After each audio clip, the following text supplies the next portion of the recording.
Kerajaan Mataram adalah kerajaan di Jawa yang hampir menguasai Nusantara pada masa keemasan Sultan Agung pada tahun 1613 sampai dengan 1645. Namun, akibat konflik internal, kerajaan itu dibelah menjadi dua wilayah lewat Perjanjian Giyanti tahun 1755. Kerajaan Mataram dibagi menjadi dua, yaitu Kesultanan Yogyakarta dan Kesunanan Surakarta.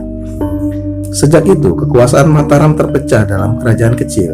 Di Yogyakarta ada Keraton Yogyakarta dan Puro Pakualaman. Di Surakarta ada Keraton Surakarta dan Puro Mangkunegaran.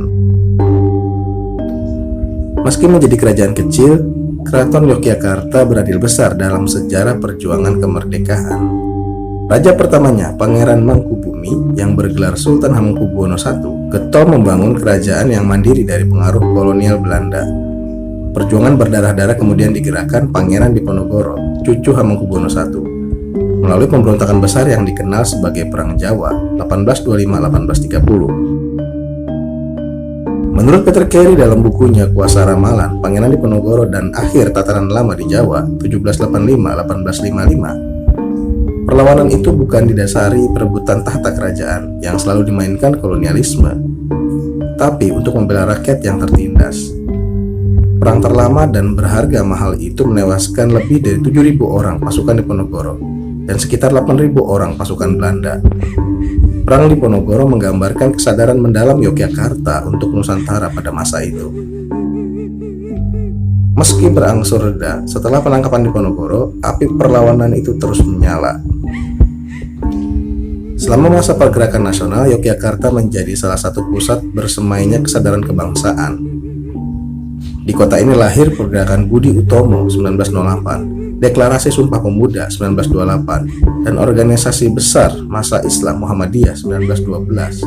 Semua itu turut mendorong kemerdekaan Republik Indonesia yang diproklamasikan Soekarno dan Muhammad Hatta di Jakarta 17 Agustus 1945. Tak lama kemudian, Sultan Hamengkubuwono IX dan Paku Alam ke-8 menerbitkan Amanat 5 September 1945. Kerajaannya menjadi bagian dari Negara Kesatuan Republik Indonesia. Ini merupakan peristiwa penting pemerintahan Gung Binantoro, negara besar yang dibangun berdarah-darah oleh Sultan Agung, menggabungkan diri ke dalam pemerintahan baru bernama Republik Indonesia yang waktu itu belum jelas statusnya.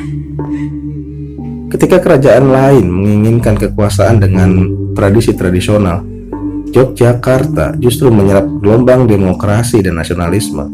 Padahal dengan bergabung dengan pemerintahan RI, kekuasaan provinsi terbatas dan berada di bawah presiden.